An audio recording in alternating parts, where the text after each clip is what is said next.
this store is at least 45 years old. Yeah, yeah. Did it start off as a base station, or? Yes, it did. Okay, so the challenge was you're landlocked. You can't do a whole lot with the size of the space. How big is the physical store? The physical building is 2,800 square feet. So that's pretty small. Yes, it is. And yet, when we look around, it's got all those key elements. It had to be a challenge to right size everything. Yes, it was. You have to compromise and get your core brand elements that you want across the portfolio. Right.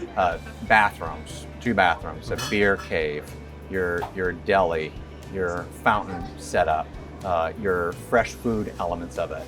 But your compromise is maybe how many cooler doors you have. Your compromise might be your linear footage of your gondola space. But you get your core elements that you need to sustain the brand and the brand image. Mm-hmm. And that's what we really were hunting for here. We really made sure that fresh was our theme, as you can see right here.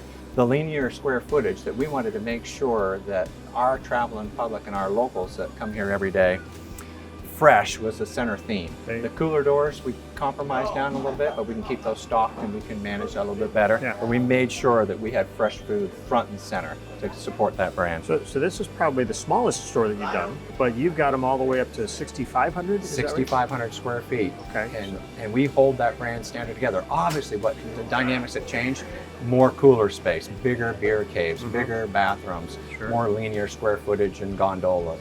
But the basic core elements of the brand standards, for what the consumer sees from coming into the building, and all the elements they see in the building, are all the same.